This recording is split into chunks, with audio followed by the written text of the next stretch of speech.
ಮೋಕ್ಷ ಸಿನಿಮಾಸ್ ಲಾಂಛನದಲ್ಲಿ ನಿರ್ಮಾಣ ಮಾಡಿರ್ತಕ್ಕಂಥ ಒಂದು ವಿಭಿನ್ನವಾದ ಚಿತ್ರ ಅಘೋರ. ಚಿತ್ರದಲ್ಲಿ ತನ್ನ ವೈಶಿಷ್ಟ್ಯತೆಯನ್ನು ತಿಳಿಸುತ್ತೆ. ಕತೆ ಯಾರಿಗೂ ಊಹೆ ಮಾಡಲಿಕ್ಕಾಗಲ್ಲ. ಅದು ಒಂದು ಹೊಸ ಹೆಜ್ಜೆ ಕಥೆಯಲ್ಲೂ ಕೂಡ ತಂಡ ಇಟ್ಟಿದೆ ಅಂತ ಹೇಳಲಿಕ್ಕೆ ನಾನು ಇಷ್ಟಪಡ್ತೀನಿ. ಕಲಾವಿದರು ಕೂಡ ಆಯಾ ಪಾತ್ರಕ್ಕೆ ಎಲ್ಲೂ ಕಾಂಪ್ರಮೈಸ್ ಆಗಿದೆ. ಆಯಾ ಕಲಾವಿದರನ್ನೇ ಹಾಕೊಂಡು ಅಂದುಕೊಂಡಂತೆ ಚಿತ್ರೀಕರಣವನ್ನ ಮುಗಿಸಿರ್ತಕ್ಕಂಥ ಚಿತ್ರ ಇದು. 16 ಅಂತಾರಾಷ್ಟ್ರೀಯ ಚಲನಚಿತ್ರೋತ್ಸವಗಳಲ್ಲಿ ಭಾಗವಹಿಸಿ ಶಹಬಾಜ್ಗಿರಿಯನ್ನು ಪಡೆದು ಪ್ರಶಂಸೆಗೆ ಒಳಗಾದ ಚಿತ್ರ ಇದು. ಸೊ ಅಲ್ಲಿಗೆ ನಾವೆಲ್ಲರೂ ಒಂದು ಊಹೆಗೆ ಬರ್ಬೋದು, ಇದೊಂದು ಒಳ್ಳೆ ಚಿತ್ರ ಆಗುತ್ತೆ ಅಂತೇಳಿ. ಸೂತಕದ ವಾತಾವರಣ ಮತ್ತೆ ಆರಂಭ, ಇದು ಸಹಜ ಪ್ರಕ್ರಿಯೆ, ಒಂದು ನಡೀತಾನೆ ಇರಬೇಕು. ಬಹುಶಃ ಈ ಒಂದು 20 ದಿವಸಗಳ ಹಿಂದೀಚೆ ಒಂದು ಸಿನಿಮಾದ ಕೆಲವೇ ಸಿನಿಮಾಗಳದ್ದೇ ಆರಂಭ ಆಗ್ತಿದೆ ಅನ್ಸುತ್ತೆ, ಪತ್ರಿಕಾಗೋಷ್ಠಿಗಳು. ಅಘೋರ ಸಿನಿಮಾ ಬಹುತೇಕ ಕೊರೋನಾ ಹಿಂದೆ ಶುರುವಾಗಿದ್ದ ಸಿನಿಮಾ. ಆಲ್ಮೋಸ್ಟ್ ಈ ಒದ್ದಾಟದಲ್ಲೇ ಸಿನಿಮಾ ಮುಗಿಸಿದ್ದಾರೆ. ಪ್ರಮೋದ್ ಅವರು basically dancer and dance master. ಅವ್ರಗಳಿಗೆ ಒಂದು ಏನೋ ಹೊಸದು ಸದಾ ಆಲೋಚನೆ ಮಾಡ್ತಿರ್ತಾರೆ. ಅದು ಡ್ಯಾನ್ಸಲ್ಲಿ ಮಾತ್ರ ಅಲ್ಲ, ವಿಜುವಲ್ ಇಂಪ್ಯಾಕ್ಟ್ ಕೂಡ ಬೇರೆ ತರ ಇರಬೇಕು ಅಂತ. ಹಾಗೆ ಈ ಅಘೋರ ಸಿನಿಮಾ ನಾವೇನೀಗ ಟ್ರೈಲರ್ ನೋಡಿದ್ವಿ, ಅಲ್ಲಿ ಒಂದಷ್ಟು ಅಮಾನುಷ್ಯವಾದ ದೃಶ್ಯಗಳನ್ನು ನೋಡಿದ್ವಿ. ತುಂಬಾ ಚೆನ್ನಾಗಿತ್ತು ಟ್ರೈಲರ್. ನಮ್ಮ ಡೈರೆಕ್ಟರ್ ಅಷ್ಟೇ ಸ್ವಲ್ಪ ಏನು ಬೇಗ ತೃಪ್ತಿ ಆಗೋದಿಲ್ಲ, ಏನು ಅತೃಪ್ತ ಆತ್ಮ. ಯಾಕೆ ಮಾತು ಹೇಳಿದೆ ಅಂದ್ರೆ, ಈ ಸಿನಿಮಾದಲ್ಲಿ ಒಂದೇ ಹಾಡಿರೋದು. ಆ ಹಾಡು ಮಾಡಿದ್ದೀನಿ, ಸಂಗೀತ ಮಾಡಿ ಹಾಡು ಬರ್ತಿದ್ದೀನಿ. ಈ ಹಾಡಿನ ವಿಶೇಷ ಏನಂತಂದ್ರೆ, ಸುಮಾರು ಸಲ ಟ್ಯೂನ್ ಮಾಡಿದ್ಮೇಲೆ, ಸುಮಾರು ಸಲ ಒಂದು ಟ್ಯೂನ್ ಓಕೆ ಆದ್ಮೇಲೆ ಸುಮಾರು ಸಲ ಅದಕ್ಕೆ ಅದನ್ನ ತಿದ್ದಿ ಕೊನೆಗೆ ಈಗ ಒಂದು ರೂಪದಲ್ಲಿದೆ. ಅದನ್ನ ವಿಜುವಲ್ ಮಾಡ್ಕೊಂಬಂದ್ರು. ಅವ್ರು ಏನೇನು ಹೇಳ್ತಿದ್ರು ಅದನ್ನ ಹಾಗೆ ತುಂಬಾ ಇಂಟ್ರೆಸ್ಟಿಂಗ್ ಆಗಿ ವಿಜುವಲ್ ಮಾಡ್ಕೊಂಬಂದಿದ್ರು. ನೋಡಿದೆ, ಬಹಳ ಖುಷಿ ಆಯ್ತು. ಎಲ್ಲ ಕಲಾವಿದ್ರು, ನನ್ನ ಟ್ರೈಲರ್ ನೋಡಿದ್ಮೇಲೂ ಕೂಡ ಅಷ್ಟೇ, ಮತ್ತು ಹಾಡಲ್ಲಿ ಎಲ್ಲರೂ ತುಂಬಾ ಚೆನ್ನಾಗಿ ಆಕ್ಟ್ ಮಾಡಿದಿರಿ ಸಿನಿಮಾದಲ್ಲಿ. ಎಲ್ರಿಗೂ ಒಳ್ಳೇದಾಗ್ಲಿ. ಇನ್ನು ನಮ್ಮ ಪುನೀತ್ ಅವ್ರ ಬಗ್ಗೆ ಹೇಳ್ಬೇಕು, ನಿರ್ಮಾಪಕರು. ಅವರು ಮುಂದಿನ ದಿನಗಳಲ್ಲಿ ಖಂಡಿತ ಇನ್ನಷ್ಟು ದೊಡ್ಡ ದೊಡ್ಡ ಸಿನಿಮಾಗಳನ್ನ ಮಾಡುವ ಎಲ್ಲ ಲಕ್ಷಣ ಇದೆ ಅವರಿಗೆ. ಯಾಕೆಂದ್ರೆ ಸಿನಿಮಾಗೆ ಏನ್ ಬೇಕು, ಯಾವ ತರ ಬೇಕು, ಡೈರೆಕ್ಟರ್ಗೆ ಎಷ್ಟು ಕಥೆ ಬಗ್ಗೆ ಗೊತ್ತಿದೆಯೋ, ಪ್ರತಿ ಸೀನ್ ಬಗ್ಗೆ ಅಷ್ಟೇ ಆಸಕ್ತಿಯಿಂದ ತಿಳ್ಕೊಂಡಿರುವಂತವ್ರು ಪುನೀತ್ ಅವರು. ಮತ್ತು ಇದರಲ್ಲಿ ನಾಯಕ ನಟನಾಗಿ ಕೂಡ ಅಭಿನಯಿಸಿದ್ದಾರೆ. ಒಂದು ಎಲ್ಲರ ಬಗ್ಗೆ ನನಗೆ ಇಂಚಿಂಚು ಗೊತ್ತು ಅಂದ್ರು, ಇಂಚಿಂಚು ಗೊತ್ತಿರೋರೆಲ್ಲ ಮಾತಾಡ್ಲಿ. ಒಂದೇ ವಿಷಯ, ಈ ತರದ ಒಂದು ಹೊಸ ಪ್ರಯತ್ನಗಳಿಗೆ ಸದಾಕಾಲ ಕನ್ನಡಿಗರು, ಮಾಧ್ಯಮದ ಮಿತ್ರರು ಕೈ ಹಿಡಿತಾ ಬಂದಿದ್ದೀರಿ. ಈ ಸಿನಿಮಾ ಕೂಡ, ಅಘೋರ ಸಿನಿಮಾ ಕೂಡ ಒಂದು ಹೊಸಬರ ಅಂದ್ರೆ 1, 2, 3 ಸಿನಿಮಾ ಮಾಡಿರ್ಬೋದು ಅಷ್ಟೇ. ತುಂಬಾ ಮೇಜರ್ ಎಂಟ್ರಿ ಕೊಡ್ತಾ ಇದ್ದಾರೆ. ಎಲ್ರಿಗೂ ಒಳ್ಳೇದಾಗ್ಲಿ. ನಿರ್ದೇಶಕರ ಮೊದಲ ಸಿನಿಮಾ, ಅವ್ರಿಗೂ ಶುಭವಾಗ್ಲಿ. ನಿರ್ಮಾಪಕರಿಗೆ ಅವರ ಆಸಕ್ತಿ 1-2 ವರ್ಷಗಳಿಂದ ಅದನ್ನ ಕಾಪಿಟ್ಕೊಂಡ್ ಬರೋದಿದೆಯಲ್ಲ, ಆ ಸಿನಿಮಾ ಮೇಲಿನ ಪ್ರೀತಿನ ಮತ್ತು ಆಸಕ್ತಿನ, ಅದು ಬಹಳ ದೊಡ್ಡ ಕೆಲಸ, ಅದು ಜವಾಬ್ದಾರಿ ಕೂಡ. ಅದನ್ನ ಮಾಡ್ಕೊಂಡ್ ಬಂದಿದ್ದಾರೆ. ಇಡೀ ತಂಡಕ್ಕೆ ಶುಭವಾಗ್ಲಿ ಅಂತ ಹೇಳ್ತಾ ನನ್ನ ಮಾತನ್ನು ಮುಗಿಸ್ತೀನಿ. ಹಾಡಲ್ಲಿ ಏನಾಯ್ತು, ಸುಮಾರು ಒಂದು 5-6 ಜನ ಹಾಡಿದ್ದಾರೆ ಹಾಡನ್ನ. ನಾನು 2 ಸಾಲು ಒಬ್ಬರದು, 2 ಸಾಲು ಇನ್ನೊಬ್ಬ ಸಿಂಗರ್ದು, ಹಾಗೆ ಇಟ್ಕೊಂಡು ಮಾಡಿರುವಂಥದ್ದು. ಸಂಚಿತೆ ಹೆಗಡೆ 1-2 ಸಾಲು, 4 ಸಾಲು. ನಮ್ಮ ಹನುಮಂತು ಅಂತ ಖಾಸಗಿ ವಾಹಿನಿಯಲ್ಲಿ ಬಹಳ ಪಾಪ್ಯುಲರ್ ಆದ ಗಾಯಕ, ಅವನದೊಂದು 4 ಸಾಲು. ಸಚಿನ್ ಅಂತ ಮತ್ತೊಬ್ಬ ಗಾಯಕ, ಅವನದೊಂದು 4 ಸಾಲು. ಹೀಗೆ ಒಂದು 3-4 ಜನ ಸಿಂಗರ್ಸ್ದು ವಾಯ್ಸ್ಗಳನ್ನು ಇಟ್ಕೊಂಡಿದ್ದೀವಿ. ಒಂದು ಈ ಪಾರ್ಟಿ ಸಾಂಗ್ ಅದು. ಆ ಪಾರ್ಟಿ ಸಾಂಗ್ ಅಂದ ತಕ್ಷಣ ನಮ್ಗೆ ಏನು ಎಂಜಾಯ್ ಮಾಡುವಂತ ಹಾಡು ಅನ್ಕೋತೀವಿ. ಇದರಲ್ಲಿ ಪಕ್ಕ ಮ್ಯೂಸಿಕಲ್ ಆಗಿ ಎಂಜಾಯ್ ಮಾಡೋ ಹಾಡು, ಲಿರಿಕಲ್ ಆಗಿ ಕುಡಿತದ ಬಗ್ಗೆ, ಕುಡಿತದ ಕೆಡಕುಗಳನ್ನು ಹೇಳುವಂತ ಹಾಡು, ಕುಡಿತದ ಎಂಜಾಯ್ಮೆಂಟ್ ನ ಹೇಳ್ತಾ ಅದರ ಜೊತೆಗೆ ಅದರಲ್ಲಾಗುವಂತ ಕೆಡಕನ್ನು ಹೇಳುವಂತ ಒಂದು ಒಳ್ಳೆಯ ಹಾಡು. ಮುಂದಿನ ದಿನಗಳ ಹಾಡನ್ನು ಕೂಡ ಬಿಡುಗಡೆ ಮಾಡ್ತಾರೆ. ನೋಡಿ ಹೊಸಬರ ಸಿನಿಮಾಗೆ ಆಶೀರ್ವಾದ ಮಾಡಿ ಅಂತ ಕೇಳ್ಕೊಳ್ತಾ ನಾನು ಮಾತು ಮುಗಿಸ್ತೀನಿ. Thank you very much. So ಅವಾಗಲೇ ನನಗೆ ಅವ್ರ ಪರಿಚಯ ಆಗಿತ್ತು. ಸೊ ಆ ಟೈಮಲ್ಲಿ ನಾನು ಥಿಯೇಟ್ರಿಗೆ ಬಂದು ನೋಡಿದೆ ಸಿನಿಮಾ ಬಂದು ನೋಡಿದಾಗ ಓಕೆ ಇತ್ತು ಸರ್, ನಂಗೆ ಒಂದು ರೇಂಜಿಗೆ ಇಷ್ಟ ಆಯಿತು. ಒಂದು ಸೆಕೆಂಡ್ ಹಾಫ್ ಒಂದು ಸ್ವಲ್ಪ ಇಂಟ್ರೆಸ್ಟಿಂಗ್ ಆಗಿತ್ತು, ಫಸ್ಟ್ ಹಾಫ್ ಅಲ್ಲಿ ಸ್ವಲ್ಪ ಡ್ರಾಪ್ ಇದ್ರು ಸಿನಿಮಾ ಚೆನ್ನಾಗೇ ಮಾಡಿದ್ರು ಸರ್, ಯಾವುದೇ ಥರ ಕೊರತೆ ಇರಲಿಲ್ಲ. ಆಮೇಲೆ ನಾವು ಬೇರೆ ಬೇರೆ ಥಿಯೇಟರ್ಸ್ ಅಲ್ಲಿ ಚೆಕ್ ಮಾಡಿದ್ವಿ ಸರ್, ಇಲ್ಲ ಪ್ಲೇ ಆಗಿದೆಯಾ ಅಂತ, ಮೈಸೂರಲ್ಲಿ ಆಗಿದೆಯಾ, ಮಂಡ್ಯಲ್ಲಿ ಆಗಿದೆಯಾ ಅಂತೆಲ್ಲ ಕೇಳಿದ್ರು. ಅಲ್ಲೆಲ್ಲ ಏನಾಗಿದೆ ಅಂದ್ರೆ ಅನೌನ್ಸ್ ಮಾಡಿದ್ದಾರೆ, ಇವ್ರಿಗೆ ಎಲ್ಲೆಲ್ಲ ಇದಾಗ್ತಾ ಇದೆ ಅಂತಾನು ಹೇಳಿದ್ದಾರೆ. ಆಮೇಲೆ ನೋಡಿದ್ರೆ ಅಲ್ಲಲ್ಲಿ ಟೆಲಿಕಾಸ್ಟ್ ಆಗಿರಲಿಲ್ಲ. ಸೊ ಇದೇನಾಯ್ತು ಅಂದ್ರೆ ಇವ್ರಿಗೊಂಥರ ಅದು ಸರ್, ನಾನು ನಂಬಿಟ್ಟು ಹಿಂಗ್ ಮಾಡಿದೆ ಸಿನಿಮಾ ಅನ್ನೋ ಒಂದು ಫೀಲ್ ಇತ್ತು. ಆಮೇಲೆ ಇವ್ರ ಮನೆಯವರು ಬಂದು ನೋಡಿದ್ರು ಅವ್ರ ಸಿನಿಮಾನ. ನೋಡಿದಾಗ ಹೆಂಗಿದ್ರು ನೀನ್ ಇದ್ರಲ್ಲಿ ಬಂದಿದ್ಯಾ, ಇವಾಗ ಏನೋ ಒಂದು ಮಾಡ್ಬೇಕು ಅಂತಿದ್ಯಾ, ಇದಕ್ಕಿಂತ ಒಂದು ಬೆಟರ್ ಆಫ್ ಸಿನಿಮಾ ಮಾಡು ಅಂತ ಹೇಳಿದ್ರು ಸರ್. ಅವಾಗ ಅವ್ರು ನನ್ನ ಬಂದು ಮೀಟ್ ಮಾಡಿದ್ರು. ನಾನು ಅವಾಗ ಅಸಿಸ್ಟೆಂಟ್ ಕೊರಿಯೋಗ್ರಾಫರ್ ಆಗಿದ್ದೆ ಸರ್. ಸೊ ಅಸಿಸ್ಟೆಂಟ್ ಕೊರಿಯೋಗ್ರಾಫರ್ ಕೆಲಸ ಮಾಡ್ತಾ ಇದ್ದಾಗ ಸಾಂಗ್ಸ್ ಎಲ್ಲ ವರ್ಕ್ ಚೆನ್ನಾಗಿ ಮಾಡಿದ್ದೀನಿ ಅಂದ್ಬಿಟ್ಟು ನನಗೊಂದು ಸಿನಿಮಾ ಆಫರ್ ಕೊಟ್ಟರು ಸರ್. ಸೊ ಈ ಆಫರ್ ತಗೊಂಡು ನಾನು ಒಂದು ಸ್ಕ್ರಿಪ್ಟ್ ರೆಡಿ ಮಾಡ್ಕೊಂಡ್ವಿ. ಸ್ಕ್ರಿಪ್ಟ್ ಹೆಂಗೆ ಅಂದ್ರೆ ಕಾಸ್ಮಿಕ್ ಎನರ್ಜಿ ಮೇಲೆ ಮಾಡಿದೀವಿ ಸರ್. ಇದರಲ್ಲಿ ಏನು ಅಂದ್ರೆ ನಾವು ಪ್ರತಿಯೊಂದು ವಿಷಯನೂ ಹೇಳಿದ್ದೀವಿ, ನೇಚರ್ಗೂ ನಮ್ಮ ಸಾವುಗೂ ಹೆಂಗೂ ರಿಲೇಟ್ ಇದೆ ಅನ್ನೋದೇ ಸಿನಿಮಾ ಸರ್. ಇವಾಗ ಎಲ್ಲರಿಗೂ ಗೊತ್ತು, ಜೀವರಾಶಿಗಳು ಎಲ್ಲದಕ್ಕೂ ಸಾಯ್ತಾರೆ. ಸೊ ಹುಟ್ಟು ಎಲ್ಲರಿಗೂ ಅರ್ಥ ಆಗುತ್ತೆ, ಇದೇ ರೀತಿನೇ ಹುಟ್ತಾರೆ, ಇದೇ ತೀರ ಆಗುತ್ತೆ ಅಂತ. ಆದರೆ ಸಾವು ಬಂದ್ಬಿಟ್ಟು ಯಾವಾಗಲೂ ನಿಗೂಢವಾಗೇ ಇರುತ್ತೆ. ಏನಕ್ಕೆ ಹಿಂಗೆ ಸಾಯ್ತಾರೆ, ಏನಕ್ಕೆ ಹಿಂಗೆ ಆಗುತ್ತೆ, ಎಲ್ಲ ಆಕ್ಸಿಡೆಂಟ್ಸೇ ಜಾಸ್ತಿ. ಇವಾಗ ಎಲ್ಲೋ ಹೋಗ್ತಾ ಇರ್ತೀರ, ಸಡನ್ ನಾಯಿ ಬಂದ್ಬಿಡುತ್ತೆ, ನಾಯಿ ಕಾಪಾಡಕ್ಕೆ ಹೋಗ್ಬಿಟ್ಟು ಎಲ್ಲೋ ಗುದ್ಬಿಟ್ಟು ಸತ್ತೋಗ್ತಾರೆ. ಸೊ ಈ ತರ ಆಕ್ಸಿಡೆಂಟ್ಸ್ ಏನಕ್ಕೆ ಆಗುತ್ತೆ ಅಂತ ನೋಡಿದಾಗ ಫೇಟ್ ಅನ್ನೋದು ಒಂದು ಡಿಸೈಡ್ ಆಗುತ್ತೆ ಸರ್. ಸೊ ನೀವ್ ಹೆಂಗೆ ಹಣೆ ಬರಹ ಅಂತ ಅಂತೀವಿ, ಅದು ಸಾವು ಆಲ್ರೆಡಿ ಬರೆದಿಟ್ಟಿರುತ್ತೆ, ಈ ಮನುಷ್ಯ ಇದೇ ರೀತಿ ಇದೇ ತರಾನೇ ಸಾಯ್ತಾನೆ ಅಂತ. ಸೊ ಈ ಸರ್ಕಲ್ ಅಲ್ಲಿ ಸಿಗಾಕೊಂಡಿರೋರು ಅದರಿಂದ ಹೆಂಗ್ ಹೊರಗಡೆ ಬರ್ತಾರೆ ಅನ್ನೋದೇ ಅಘೋರ ಸರ್. ಅಘೋರ ಅನ್ನೋದು ಬಂದ್ಬಿಟ್ಟು ಒಂದು ಘಟನೆ ಸರ್. ಆ ಘೋರ ಘಟನೆ, ಈ ಘಟನೆಯಲ್ಲಿ ಹೆಂಗ್ ಇವ್ರು ಹೊರಗಡೆ ಬರ್ತಾರೆ ಅನ್ನೋದನ್ನ ಸಿನಿಮಾ ರೂಪದಲ್ಲಿ ಮಾಡಿದೀವಿ ಸರ್. ಇದೊಂದು ಕಾಸ್ಮಿಕ್ ಎನರ್ಜಿ ಫಿಲ್ಮ್ ಸರ್. ಅಘೋರಿಗಳ ಕಥೆ ಇಲ್ಲ ಸರ್. ನಾನು ಅವಿನಾಶ್ ಸರ್ಗೆ ಹೋಗ್ಬಿಟ್ಟು ಸ್ಕ್ರಿಪ್ಟ್ ಹೇಳಿದೆ, ಅವರು ಕೇಳಿದ್ರು ಏನಿದೆ ಸ್ಕ್ರಿಪ್ಟ್ ಅಲ್ಲಿ ಅಂತದೇನು ನಾನು ಮಾಡ್ಬೇಕು ಅನ್ನೋ ತರ ಅಂತ. ನಾನು ಅವ್ರಿಗೆ ಎಕ್ಸ್ಪ್ಲೈನ್ ಮಾಡಿದೆ, ಸೈನ್ಸ್ ಫಿಕ್ಷನ್ ಸರ್, ಸೈನ್ಸ್ ಅಲ್ಲಿ ಹೆಂಗ್ ನಾವು ರಿಲೇಟ್ ಮಾಡ್ಕೊಂಡಿದ್ದೀವಿ, ಪ್ರತಿಯೊಂದು ಎಲಿಮೆಂಟ್ಸ್ ಹೆಂಗ್ ವರ್ಕ್ ಆಗುತ್ತೆ, ಯಾವ ರೀತಿ ಹೋಗುತ್ತೆ ಅನ್ನೋದೆಲ್ಲ ನಾವು ಎಕ್ಸ್ಪ್ಲೈನ್ ಮಾಡಿದ್ವಿ ಸರ್ ಸಿನಿಮಾಲಿ. ಇದು ಅವಿನಾಶ್ ಸರ್ ಅವ್ರ ಬಾಯಲ್ಲೇ ಹೇಳ್ತಾರೆ ಸರ್. ನೆಕ್ಸ್ಟ್ ಪ್ರೆಸ್ ಮೀಟಿಗೆ ಬರ್ತೀನಿ ಅಂತ ಹೇಳಿದ್ದಾರೆ, ಅವಾಗ ಅವರೇ ಹೇಳ್ತಾರೆ ಸರ್. ಸೊ ಒಂದೊಂದು ಎಲಿಮೆಂಟು ನಮ್ಮ ಇದರಲ್ಲಿ ಹೆಂಗ್ ವರ್ಕ್ ಆಗುತ್ತೆ, ಏನ್ ಮಾಡುತ್ತೆ ಅಂತ. ಇವಾಗ ನಮ್ಮ ಬಾಡಿ ಮಾಡಿರೋದು ಪಂಚಭೂತಗಳಿಂದಾನೇ ಸರ್, ಅದೇ ತರ ಎನ್ವಿರಾನ್ಮೆಂಟ್ ಕೂಡ ಈ ಪಂಚಭೂತಗಳಿಂದಾನೇ ನಡೀತಾ ಇರೋದು. ಇದು ಹೆಂಗ್ ರಿಲೇಟ್ ಆಗುತ್ತೆ, ಪರಿಸರ ಹೆಂಗ್ ವರ್ಕ್ ಆಗುತ್ತೆ, ಇದು ಹೆಂಗ್ ಹೋಗ್ತೀರಾ, ಸಾವು ಏನಕ್ಕೆ ಬರುತ್ತೆ, ಯಾವ ಕಾರಣಕ್ಕೆ ಬರುತ್ತೆ, ಏನಾಗುತ್ತೆ, ಇದಕ್ಕೆ ನಿಮ್ಗೆ ಏನಾದ್ರು ಮುನ್ಸೂಚನೆ ಇದೆಯಾ, ಗೊತ್ತಾಗುತ್ತಾ ಅನ್ನೋದು ಪ್ರತಿಯೊಂದು ಈ ಸಿನಿಮಾಲಿ ನಾವು ಎಕ್ಸ್ಪ್ಲೇನ್ ಮಾಡಿದೀವಿ ಸರ್. ಅಘೋರಿಯಾಗಿ ಮಾಡಿದ್ದಾರೆ ಸರ್. ಇವಾಗ ಪ್ರತಿಯೊಂದು ಸೃಷ್ಟಿಗೆ ಕಾರಣ ಬಂದ್ಬಿಟ್ಟು ಲಾರ್ಡ್ ಶಿವ ಸರ್. ಶಿವನ್ ಸ್ವರೂಪ ಅಘೋರಿಗಳು ಅಂತಾರೆ. ಸೊ ಅಘೋರಿಗಳನ್ನ ಇಟ್ಕೊಂಡು ಈ ಸಿನಿಮಾನ ನಾವು ಪೋರ್ಟ್ರೇ ಮಾಡಿದ್ದೀವಿ ಸರ್.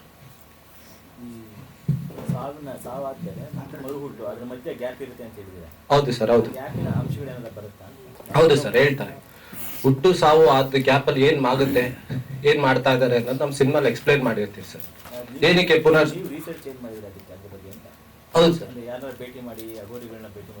ಹೌದು ಸರ್, ಹೌದು ಸರ್, ಹೌದು ಸರ್. ಸರ್ ಈ ಸ್ಕ್ರಿಪ್ಟ್ ನಾವೊಂದು ಅಘೋರಿನ ಮೀಟ್ ಮಾಡಿದ್ವಿ ಸರ್. ನಾನು ಅಸಿಸ್ಟೆಂಟ್ ಕೊರಿಯೋಗ್ರಾಫರ್ ಆಗಿ ಕೆಲಸ ಮಾಡ್ಬೇಕಾದ್ರೆ ಮತ್ತೆ ಉಪೇಂದ್ರಗೆ ಸಿನಿಮಾಲ್ ಕೆಲಸ ಮಾಡ್ತಾ ಇದ್ದೆ ಸರ್. ಸೊ ಆ ಒಂದು ಸಾಂಗ್ ಮಾಡ್ಬೇಕಾದ್ರೆ ನನಗೆ ಆಚೆ ಒಬ್ರು ಸಾಧುಗಳು ಸಿಕ್ಕಿದ್ರು ಸರ್. ಈ ಸಾಧು ನಾನು ಹೋಗ್ಬಿಟ್ಟು ದುಡ್ಡು ಕೇಳ್ತಾರೆ ಅನ್ನೋ ಅನ್ಕೊಂಡು ನಾನು ಕಾಸು ಕೊಟ್ವಿ. ಅವ್ರು ವಾಪಸ್ ಬಂದ್ಬಿಟ್ಟು ಕಾಸನ್ನ ಇದ್ ಮಾಡ್ಬಿಟ್ರು, ಕಾಸೇನ್ ಬೇಡ ಅಂತ, ಏನ್ ಬೇಕು ಅಂದಿದ್ಕೆ ಟೀ ತಗೊಂಬರಕ್ ಕೇಳು ಅಂತ. ನಾನು ನನ್ನ ಪ್ರೊಡಕ್ಷನ್ ಹೌಸ್ ಇಂದಾನೆ ಟೀ ತಗೊಂಡೋಗಿ ಕೊಟ್ಟಿದ್ವಿ ಸರ್. ಅವ್ರ ಹತ್ರ ಮಾತಾಡ್ತಾ ಅವ್ರು ತುಂಬಾ ಇಂಗ್ಲಿಷಲ್ಲಿ ತುಂಬಾ ಫ್ಲೂಯೆಂಟ್ ಆಗಿ ಸಖತ್ ಕ್ಲಿಯರ್ ಆಗಿ ಮಾತಾಡ್ತಾ ಇದ್ರು. ನಾವು ಅವ್ರನ್ನ ಕೇಳಿದಾಗ ಅವ್ರೇನ್ ಹೇಳಿದ್ರು, ಅವ್ರು ಬೇಸಿಕ್ಲಿ ಒಂದು ಪ್ರೊಫೆಸರ್ ಅಂತ ಹೇಳಿದ್ರು ಸರ್. ನಾನು ಪ್ರೊಫೆಸರ್ ಆಗಿ ಈ ಪ್ರೊಫೆಷನಲ್ಲಿ ಹಿಂಗೆ ನೀವು ಏನು ಅಂತಾಗ ಅವರೊಂದು ಬಿಡಿ ಎಕ್ಸ್ಪ್ಲೇನ್ ಮಾಡಿದ್ರು ಸರ್. ಲೈಫ್ ಹೆಂಗಾಗುತ್ತೆ, ಸಾವು ಹೆಂಗ್ ಬರುತ್ತೆ, ಏನಕ್ಕೆ ಇದು ಅನ್ನೋದು ಒಂದು ಬಿಡಿ ಭಾಗ ಎಕ್ಸ್ಪ್ಲೇನ್ ಮಾಡಿದ್ರು ಸರ್. ಅದೇ ಕ್ಯಾರೆಕ್ಟರ್ನ ಅದೇನೇ ಓರಿಯೆಂಟೆಡ್ ಮಾಡಿಬಿಟ್ಟು ಅವ್ರನ್ನೇ ಇಟ್ಕೊಂಡು ಅವ್ರು ಏನು ನನಗೆ ಎಕ್ಸ್ಪ್ಲೇನ್ ಮಾಡಿದ್ದಾರೆ, ನಾನು ಫಾಸ್ಟ್ ಆಫಲ್ಲಿ ಬಂದ್ಬಿಟ್ಟು ಅವಿನಾಶ್ ಸರ್ ಅದನ್ನ ಎಕ್ಸ್ಪ್ಲೇನ್ ಮಾಡಿರ್ತಾರೆ ಸರ್. ಈಗ ಅಘೋರ ಅಂದ್ರೆ ಆತ್ಮ ಪ್ರೇತಾತ್ಮ ಇಲ್ಲ ಸರ್, ಇವುಗಳ ನಡುವೆನೇ ನಡೆಯುವಂಥದ್ದು. ಇಲ್ಲ ಸರ್, ಇಲ್ಲ. ಏನ್ ಮಾಡ್ತಾರೆ ಅಂದ್ರೆ ಪ್ರೇತಾತ್ಮಗಳ ಬಗ್ಗೆ ಇಲ್ಲ ಸರ್, ಅದೊಂದು ರಾಂಗ್ ಕ್ಯಾಲ್ಕುಲೇಷನ್ ಸರ್. ಅವರು ಸೈನ್ಸ್ ಜೊತೆ ಪ್ಲೇ ಮಾಡ್ತಾರೆ ಸರ್. ಮತ್ತೆ ನಿಮ್ಮ ಇದರಲ್ಲೆಲ್ಲ ಪ್ರೇತಾತ್ಮಗಳು ಇದ್ವಲ್ಲ, ಹೌದು ಸರ್, ತೋರ್ಸಿದ್ರಲ್ಲಿ. ಹೌದು ಸರ್. ಅದು ಇವಾಗ ನೋಡಿ ಸರ್, ಒಂದು ಎಕ್ಸಾಂಪಲ್, ನೀವು ಎಲ್ಲೋ ಹೋಗ್ತಾ ಇರ್ತೀರಾ, ನಿಮ್ ಫ್ರೆಂಡ್ ಸಡನ್ ಆಗಿ ಸಿಗ್ತಾರೆ ಸರ್. ಅವ್ರು ನಿಮ್ಗೆ ತೀರಾ ಸಖತ್ ಕ್ಲೋಸ್ ಫ್ರೆಂಡ್, ಇದೆಲ್ಲರಿಗೂ ಎಕ್ಸ್ಪೀರಿಯನ್ಸ್ ಆಗಿರುತ್ತೆ. ಇವಾಗ ಅರ್ಜೆಂಟ್ ಆಗಿ ಹೆಲ್ಪ್ ಮಾಡೋ, ಒಂದು 5,000 ಬೇಕು ಅಂತಾರೆ. ನಿಮ್ಗೆ ಏನೇ ಟ್ರೈ ಮಾಡಿದ್ರು ಅವ್ರಿಗೆ ಹೆಲ್ಪ್ ಮಾಡಕ್ ಆಗೋದೇ ಇಲ್ಲ. ಅದೇ ಇನ್ನೊಬ್ರು ಬರ್ತಾರೆ ಸರ್, ಅವರು ನಿಮ್ ಫ್ರೆಂಡೇನೆ, ಆದ್ರೆ ಅವ್ರಿಗೆ ಹೆಂಗೋ ದುಡ್ಡು ಉಟ್ಕೊಳ್ಳುತ್ತೆ. ಇದು ಋಣಾನುಬಂಧ ಸಂಬಂಧ ಅಂತಾರೆ. ನೀವು ಅವ್ನು ಕೊಡ್ಬೇಕಾಗಿರೋದು ಕೊಟ್ಟಿದ್ದೀರಾ ಅನ್ನೋ ತರ ಇರುತ್ತೆ ಸರ್. ಇವಾಗ ಒಂದು ಎಷ್ಟೊಂದ್ ಕಡೆ ಹೋಗ್ತೀವಿ, ಪ್ರತಿಯೊಂದೂ ಇದೇ ಪ್ರೋಸೆಸ್ ಅಲ್ಲೇ ನಡೆಯುತ್ತೆ ಸರ್. ಒಂದ್ ಸ್ವಲ್ಪ ಜನ ನನಗೆ ಎಕ್ಸ್ಪೀರಿಯನ್ಸ್ ಆಗಿದೆ ಸರ್, ನಿಮ್ಗೆ ಆಗಿದೆಯಲ್ಲೋ ಗೊತ್ತಿಲ್ಲ. ಇವಾಗ ಒಬ್ಬನ ನೋಡಿದ ತಕ್ಷಣ ಅಸಹ್ಯ ಅನ್ಸುತ್ತೆ, ಅವ್ರನ್ನ ಮಾತಾಡ್ಲೇಬೇಡ್ದು ಅಂತ ಅನ್ಸುತ್ತೆ, ಏನೋ ಒಂಥರ ಜಿಗುಪ್ಸೆ. ಅವ್ರಿಗೂ ನಿಮ್ಗೂ ಏನೇ ತರ ಕನೆಕ್ಷನ್ ಇಲ್ಲ, ಮೀಟ್ ಮಾಡಿದ ದಿವಸ ಆ ಥಾಟ್ ಬರುತ್ತೆ ಸರ್. ಆದ್ರೆ ಇನ್ ಸ್ವಲ್ಪ ಜನ ನೋಡಿದ ತಕ್ಷಣ ಸಖತ್ ಇಂಪ್ರೆಸ್ ಆಗ್ತೀರಾ, ಮಾತಾಡ್ತಾನೆ ಇರ್ಬೇಕು ಅನ್ಸುತ್ತೆ ಅವ್ರ ಜೊತೆ, ಏನೋ ನಿಮ್ಗೂ ಅವ್ರಿಗೆ ತುಂಬಾ ವರ್ಷದ ಬಾಂಡಿಂಗ್ ತರ ರಿಲೇಟ್ ಆಗ್ತೀರಾ. ಇದೆಲ್ಲ ಏನ್ ಕಾರಣಕ್ಕೆ ನಡೆಯುತ್ತೆ, ಏನ್ ವಿಷಯಕ್ಕೆ ಹೋಗುತ್ತೆ, ಯಾವ ರೀತಿಲಿ ಬರುತ್ತೆ ಅನ್ನೋದನ್ನ ನಾನು ಈ ಸಿನಿಮಾಲ್ ಎಕ್ಸ್ಪ್ಲೇನ್ ಮಾಡೋದು. ಅಲ್ಲ, ನಾನ್ ಕೇಳಿದ್ದು ಆತ್ಮ ಪ್ರೇತಾತ್ಮ ಇವುಗಳ ನಿಮ್ಮ ಸಿನಿಮಾಗೆ ಎಷ್ಟು ಸಂಬಂಧ ಇದೆ? ಪ್ರೇತಾತ್ಮಗಳ ಬಗ್ಗೆ ಎದುರಿಸ್ತೀರಾ? ಅಲ್ಲ, ಅದೇ ಪ್ರೇತಾತ್ಮ ಅದನ್ನೇ ಹೇಳಿದೆ ಸರ್. ಇದನ್ನ ನಾವು ಎಲಿಮೆಂಟ್ ಓರಿಯೆಂಟೆಡ್ ರೀತಿಲಿ ಹೇಳಿದೀವಿ ಸರ್. ಅವಾಗ ಒಬ್ಬೊಬ್ರು ಎಕ್ಸ್ಪ್ಲೇನ್ ಮಾಡ್ತಾರೆ ಸರ್, ಅವ್ರ ಕ್ಯಾರೆಕ್ಟರ್ ಏನ್ ಎಲಿಮೆಂಟ್ ಬೇಕು ಪೋರ್ಟ್ರೇ ಮಾಡಿದ್ದಾರೆ ಅಂತ. ಅದಾದ್ಮೇಲೆ ನಾನು ಈಗ ತಿರ್ಗಾ ಇದಕ್ಕೆ ಎಕ್ಸ್ಪ್ಲನೇಷನ್ ಕೊಡ್ತೀನಿ ಸರ್. ಫಿಲಂ ಫೆಸ್ಟಿವಲ್ಗೆಲ್ಲ ಹೋಗಿದೆ ಜಾಸ್ತಿ? ಹೌದು ಸರ್, ಹೌದು ಸರ್. ನಾನೊಂದು 32 ಫಿಲಂ ಫೆಸ್ಟಿವಲ್ಗೆ ಅಪ್ಲೈ ಮಾಡಿದ್ದೆ ಸರ್. ಇನ್ನೊಂದು 10 to 12 ಫೆಸ್ಟಿವಲ್ಸ್ ಇನ್ನೂ ಅನೌನ್ಸ್ ಮಾಡಿಲ್ಲ. ಫಾರ್ ಅನ್ ಎಕ್ಸಾಂಪಲ್, ಇವಾಗ ಕಲ್ಕತ್ತಾ ಫಿಲಂ ಫೆಸ್ಟಿವಲ್ ಇನ್ನೂ ಅನೌನ್ಸ್ ಆಗಿಲ್ಲ. ಕೇರಳ ಇಂಟರ್ನ್ಯಾಷನಲ್ ಫಿಲಂ ಫೆಸ್ಟಿವಲ್ ಇನ್ನೂ ಅನೌನ್ಸ್ ಆಗಿಲ್ಲ. ಟ್ರೈ ಮಾಡಿಲ್ವಾ? ಪನೋರಮಾನು ಟ್ರೈ ಮಾಡಿಲ್ಲ ಸರ್. ಯಾಕಂದ್ರೆ ನಮ್ಗೆ ಏನಾಯ್ತು ಅಂದ್ರೆ DCP ಫಾರ್ಮೆಟ್ ಬೇಕಾಗಿತ್ತು. ಆ ಟೈಮಲ್ಲಿ ನಮ್ಮ ಮಾಡ್ಕೊಡ್ತಾ ಇದ್ದು ಅವ್ರು ಬಂದ್ಬಿಟ್ಟು ಪ್ರೊಡಕ್ಷನ್ ಮಾಡ್ಬಿಟ್ಟು ಅವರು ಹುಷಾರಿಲ್ಲದೆ ಇದಾಯ್ತು. ಸೊ ನಾವು ಅದನ್ನ ವಾಪಸ್ DCP ಕಳ್ಸಕ್ಕಾಗಿಲ್ಲ ಅವರಿಗೆ. ಸೊ ಹಂಗಾಗಿ ಅದ್ರಲ್ಲಿ ಥ್ರೂ ಆಗಿಲ್ಲ ಸರ್. ಮೊದಲನೇದಾಗಿ ನಾನು ಈ ಒಂದು ಅಗೋರ ಸಿನಿಮಾದಲ್ಲಿ ನಾನು ಒಂದು ಕ್ಯಾರೆಕ್ಟರ್ನ ಪ್ಲೇ ಮಾಡಿದ್ದೀನಿ. ನಾವೊಂದು ಅಗೋರ ಅಂತಂದ್ರೆ ಸರ್, ಮನುಷ್ಯನಿಗೂ ಮತ್ತು ಪ್ರಕೃತಿಗೂ ಇರ್ತಕ್ಕಂಥ ಒಂದು ಸಂಬಂಧವನ್ನ ಹೈಲೈಟ್ ಮಾಡಿ ತೋರಿಸಿದ್ದಾರೆ.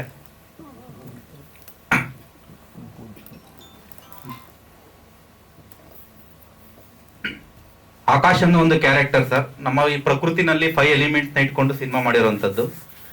ಗಾಳಿ, ಭೂಮಿ, ಆಕಾಶ, ಪ್ರಕೃತಿ, ಭೂಮಿ, ಹೀಗೆ 5 ಎಲಿಮೆಂಟ್ಸ್ ನ ಇಟ್ಕೊಂಡು ಸಿನಿಮಾ ಮಾಡಿದೀವಿ. ಅದ್ರಲ್ಲಿ ಆಕಾಶ್ ಅನ್ನೋ ಒಂದು ಕ್ಯಾರೆಕ್ಟರ್ ನಂದು. ನನ್ನ ಕ್ಯಾರೆಕ್ಟರ್ ಹೇಗಿರುತ್ತೆ ಅಂದ್ರೆ, ಒಂದು ನಾಸ್ತಿಕನ ಕ್ಯಾರೆಕ್ಟರ್ ಅಂತಾನೆ ಹೇಳ್ಬೋದು. ಈ ದೆವ್ವ ಮತ್ತು ದೇವ್ರುಗಳನ್ನ ನಂಬದೇ ಇರುವಂತ ವ್ಯಕ್ತಿಗಳು ಹೇಗೆ ಜೀವಿಸ್ತಾರೋ ಆ ಒಂದು ಕ್ಯಾರೆಕ್ಟರ್ ನಾನು ಪ್ಲೇ ಮಾಡಿದ್ದೀನಿ. ಪಂಚಭೂತಗಳು ಇದಾವೆ, 5 ಕ್ಯಾರೆಕ್ಟರ್ ಇರುತ್ತೆ. ಹೌದು, ಒಂದು 5 ಕ್ಯಾರೆಕ್ಟರ್ ಅಲ್ಲಿ ನಂದೊಂದು ಒಂದು ಆಕಾಶ್ ಅನ್ನೋ ಒಂದು character. Thank you sir. Ashok, ಮಾಧ್ಯಮ ಮಿತ್ರರಿಗೆಲ್ಲರಿಗೂ ನನ್ನ ನಮನಗಳು. ಹಾಗೆ ಚಿತ್ರ ತಂಡ, ಸ್ಟೇಜ್ ಮೇಲೆ ಕೂತಿರ್ತಕ್ಕಂಥ ಚಿತ್ರತಂಡಕ್ಕೂ ಕೂಡ ನನ್ನ ಅಭಿನಂದನೆಗಳು. ಸೊ ನನ್ನ ಪಾತ್ರ ಎಷ್ಟು ವಿಭಿನ್ನ ಅನ್ನೋದಾದರೆ, ಅವ್ರು ಹೇಳ್ದಂಗೆ ಅಂದರೆ ಒಂದೊಂದು ಪಂಚಭೂತ ಏನಿದೆ ಅದರಲ್ಲಿ ಒಂದೊಂದು ಕ್ಯಾರೆಕ್ಟರ್ನ ನಾವು ಪ್ಲೇ ಮಾಡ್ತಿದ್ದೀವಿ.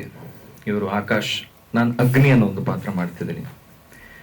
ಆ್ಯಂಡ್ ರಚನಾ ಬಂದು ಭೂಮಿ, ಹಾಗೂ ದ್ರವ್ಯ ಬಂದು ಪ್ರಕೃತಿ ಅನ್ನೋ ಒಂದು ಪಾತ್ರ. ಸೊ ಅಗ್ನಿ ಅನ್ನೋದು ಒಂದು ಪ್ಯೂರೆಸ್ಟ್ ಫಾರ್ಮ್ ಅಂತ ಹೇಳ್ಬೋದು. ಸೊ ಆ ರೀತಿ ನನ್ನ ಮನಸ್ಸು ಕೂಡ, ನನ್ನ ಒಂದು ಕ್ಯಾರೆಕ್ಟರ್ ಕೂಡ ಬಹಳ ಪ್ಯೂರ್ ಅಂತ ಹೇಳ್ಬೋದು. ಯಾವುದೇ ಒಂದು ಕಲ್ಮಶ ಇಲ್ಲದೆ ಇರತಕ್ಕಂಥ ಒಂದು ಪಾತ್ರ. ಸೊ ಈ ಒಂದು ಚಿತ್ರದಲ್ಲಿ ನನ್ನ ಟ್ರಾವೆಲ್ ಯಾವ ರೀತಿ ಇರುತ್ತೆ ಅಂತಂದ್ರೆ, ನಾನು ನನ್ನ ಕೆಲಸದಲ್ಲಿ ಎಲ್ಲೋ ಹೋಗ್ತಿರ್ಬೇಕಾದ್ರೆ ನಾನು ಅಚಾನಕ್ ಆಗಿ ಇವ್ರನ್ನ ಮೀಟ್ ಮಾಡ್ತೀನಿ. ಇವ್ರನ್ನ ಮೀಟ್ ಮಾಡಾದ್ಮೇಲೆ ನನ್ನ ಒಂದು ಟ್ರ್ಯಾಕ್ ಏನಿದೆ ಅದು ಚೇಂಜ್ ಆಗುತ್ತೆ, ಅದು ಇವ್ರ ಜೊತೆ ಹೋಗುತ್ತೆ.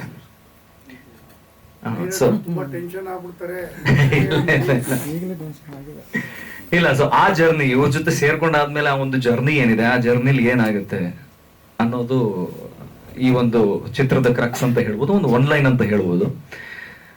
ಸೊ ನನ್ನ ಪಾತ್ರವನ್ನ ಪ್ರಮೋದ್ ಅವರು ಎಕ್ಸ್ಪ್ಲೈನ್ ಮಾಡಿದಾಗ ನನಗೆ ನಿಜವಾಗ್ಲೂ ಬಹಳ ಖುಷಿ ಆಯ್ತು. ಬಹಳ ವಿಭಿನ್ನವಾದಂತಹ ಪಾತ್ರ, ಬಹಳ ಚಾಲೆಂಜಿಂಗ್ ಪಾತ್ರ ಅಂತಾನೆ ಹೇಳ್ಬೋದು. ಯಾಕೆಂತಂದ್ರೆ ಸಾಕಷ್ಟು ಇದರಲ್ಲಿ ಒಂದು ಬದಲಾವಣೆ ಕಂಡಾಗ ಆ ಒಂದು ಎಕ್ಸ್ಪ್ರೆಷನ್ ಅಲ್ಲಿ ಒಂದು ಚೇಂಜ್ ಓವರ್. ಯಾಕೆಂತಂದ್ರೆ ನಾನು ಹೇಳ್ದಂಗೆ ಅಗ್ನಿ ಪ್ಯೂರೆಸ್ಟ್ ಫಾರ್ಮ್, ಬಹಳ ಪ್ಯೂರ್ ಅಂದ್ರೆ ಮನಸ್ಸು ಬಹಳ ಪ್ಯೂರ್ ಇರ್ತಕ್ಕಂಥ ಒಬ್ಬ ವ್ಯಕ್ತಿ. ಸೊ ಆ ವ್ಯಕ್ತಿ ಜೊತೆ ಏನಾದ್ರು ಒಂದು ಆದಾಗ ಆ ಒಂದು ಸಿಚುವೇಶನ್ ತಕ್ಕ ಹಾಗೆ ಅವ್ನು ಯಾವ ರೀತಿ ರಿಯಾಕ್ಟ್ ಆಗ್ತಾನೆ, ಅವ್ನು ಯಾವ ರೀತಿ ಚೇಂಜ್ ಆಗ್ತಾನೆ, ಒಂದು ಚೇಂಜ್ ಓವರ್ ತೋರಿಸೋದಿದೆಯಲ್ಲ ಅದು ಬಹಳ ಚಾಲೆಂಜಿಂಗ್ ಆಗಿತ್ತು. ಅದನ್ನ ಬಹಳ ಚೆನ್ನಾಗಿ ಪ್ರಮೋದ್ ಅವರು ನನಗೆ ಎಕ್ಸ್ಪ್ಲೈನ್ ಮಾಡಿ ತೋರಿಸ್ಕೊಟ್ರು. ಸೊ ಇಡೀ ತಂಡ ಜೊತೆ ವರ್ಕ್ ಮಾಡಿದಂತಹ ಎಕ್ಸ್ಪೀರಿಯನ್ಸ್ ಬಹಳ ಚೆನ್ನಾಗಿತ್ತು. ನಿಮ್ಗೆ ಗೊತ್ತಿರೋ ಹಾಗೆ ಈಗ ಪ್ರಮೋದ್ ಅವ್ರು ಮಾತಾಡಿದ್ರು, ಸೊ ಸಾಕಷ್ಟು ವಿಷಯಗಳನ್ನ ತಿಳ್ಕೊಂಡಿದ್ದಾರೆ. ಸೊ ಈ ತರ ತಿಳ್ಕೊಂಡಂತಹ ಒಬ್ಬ ಡೈರೆಕ್ಟರ್ ಜೊತೆ ವರ್ಕ್ ಮಾಡೋದು ನಿಜವಾಗ್ಲೂ ಬಹಳ ಖುಷಿ ಆಗುತ್ತೆ. ಆಮೇಲೆ ಇಬ್ರು ಕೂಡ, ಪ್ರಮೋದ್ ಆಗಿರ್ಬೋದು, ನಮ್ಮ ಪುನೀತ್ ಆಗಿರ್ಬೋದು, ಇವರ ಒಂದು ಕಾಂಬಿನೇಷನ್ ಬಹಳ ಚೆನ್ನಾಗಿದೆ. ಇಬ್ರು ಬಹಳ ಪ್ಯಾಷನೆಟ್ ಸಿನಿಮಾ ಅಂತ ಬಂದಾಗ. ಸೊ ಆತರ ಪ್ಯಾಷನೆಟ್ ಟೀಮ್ ಜೊತೆ, ಆತರ ಪ್ಯಾಷನೆಟ್ ವ್ಯಕ್ತಿಗಳ ಜೊತೆ ವರ್ಕ್ ಮಾಡಿದಾಗ ನಮಗೂ ಕೂಡ ಸಾಕಷ್ಟು ವಿಷಯಗಳು ತಿಳ್ಕೊಳಕ್ ಸಿಗುತ್ತೆ. ಸೊ ನಾನು ಕೂಡ ಸಾಕಷ್ಟು ಕಲ್ತಿದ್ದೀನಿ ಅಂತಂದ್ರೆ ನಾನು ಹೇಳಕ್ ಇಷ್ಟಪಡ್ತೀನಿ. ಈಗಾಗಲೇ ಜಾಸ್ತಿ ಅಲ್ಲ, ಒಂದು 30 ಸಿನಿಮಾಗಳಲ್ಲಿ ನಾನು ಆಕ್ಟ್ ಮಾಡಿದ್ದೀನಿ. ಸೊ ಪ್ರತಿಯೊಂದು ಸಿನಿಮಾ ಕೂಡ ಒಂದು ಎಕ್ಸ್ಪೀರಿಯನ್ಸ್ ನನಗೆ, ಒಂದು ಹೊಸತನ. ಸೊ ನಾನು ಇನ್ನೂ ಕಲಿತಿದ್ದೀನಿ. ಸೊ ಇದೇ ರೀತಿ ಒಳ್ಳೊಳ್ಳೆ ಸಿನಿಮಾಗಳಲ್ಲಿ ನನಗೆ ಒಳ್ಳೊಳ್ಳೆ ಪಾತ್ರಗಳು ಸಿಗ್ತಾ ಇನ್ನು ಸಾಕಷ್ಟು ಕಲಿಬೇಕು ಅಂತ ನಾನು ಅನ್ಕೊಂಡಿದ್ದೀನಿ. ಸೊ ನಿಮ್ಮೆಲ್ಲರ ಪ್ರೋತ್ಸಾಹ ನನ್ನ ಜೊತೆ ಇರಬೇಕು, ಪ್ರೀತಿ ಇರಬೇಕು ಅಂತ ಕೇಳ್ಕೊಂತೀನಿ. ಸರ್, ನೀವು ಅವೆಂಜರ್ಸ್ ಸಿನಿಮಾಸು ಈ ತರ ಸಿನಿಮಾಸ್ ಎಲ್ಲ ನೋಡಿದಾಗ ಆ ಶೇಡ್ ನಿಮಗೆ ಕಾಣಿಸುತ್ತೆ. ನಾವು ಸೇಮ್ ಶೇಡ್ ಈ ಸಿನಿಮಾಲ್ ತಂದಿದ್ದೀವಿ ಸರ್. ಗೋಲ್ಡನ್ ಶೆಲ್ಲೋ ಬರುತ್ತೆ, ಗ್ರೇ, ಆಮೇಲೆ ನಿಮ್ಗೆ ಕಂಪ್ಲೀಟ್ ಆಗಿ ನೈಟ್ ಎಫೆಕ್ಟ್ ನೋಡಿದ್ರೆ ಅಂದ್ರೆ ಕಂಪ್ಲೀಟ್ ಆಗಿ ಒಂದು ಯೂನಿಕ್ ಕಲರ್ ಶೇಡ್ ಕಾಣಿಸುತ್ತೆ ಸರ್. ಒಂದು ಇಂಗ್ಲಿಷ್ ಸಿನಿಮಾ ನೋಡೋ ತರಾನೇ ಇರುತ್ತೆ. ನಾವು ಆ ಶೇಡ್ ನ ಕಮ್ಮಿ ಇದ್ರಲ್ಲಿ ಮಾಡ್ಬೋದು ಅನ್ನೋದನ್ನ ನಾನು ಈ ಸಿನಿಮಾಲ್ ತೋರಿಸಿದ್ದೀನಿ ಸರ್. ನಾನು ಒಂದ್ ಸ್ವಲ್ಪ ಟೆಕ್ನಿಕಲಿ ಓದಿದ್ದೆ ಸರ್, ಆ ವಿಷಯ ಎಲ್ಲ ಜಾಸ್ತಿ ತಿಳ್ಕೊತಾ ಇದ್ದೆ. ಅವಾಗಿಂದ ನಂಗೆ ಏನೋ ಒಂದು ಹೊಸಾದ್ ಮಾಡ್ಬೇಕು, ಏನೇ ಒಂದು ಕೊರಿಯೋಗ್ರಫಿ ಮಾಡಿದ್ರು ಹೊಸಾದ್ ಮಾಡ್ಬೇಕು ಅಂತ ನಂಗೆ ಒಂದು ತುಂಬಾ ಇತ್ತು ಸರ್. ನಾನು ಅಸಿಸ್ಟೆಂಟ್ ಕೊರಿಯೋಗ್ರಾಫರ್ ಕೆಲಸ ಮಾಡ್ಬೇಕಾದ್ರೆ ಡೈರೆಕ್ಷನ್ ಚಾನ್ಸ್ ಸಿಕ್ಕಿತ್ತು. ಏನ್ ಸರ್? ಗೌರಿ ಪ್ರಭಾವ ಇಲ್ಲ ಸರ್, ಅವ್ರ ಹತ್ರ ಕಲ್ತಿರೋ ಎಕ್ಸ್ಪೀರಿಯನ್ಸ್. ಹೌದು ಸರ್, ಹೌದು. Thank you sir. ಎಲ್ರಿಗೂ ನಮಸ್ಕಾರ. ನಾನು ಭೂಮಿ ಅನ್ನೋ ಪಾತ್ರ ಮಾಡಿದ್ದೀನಿ.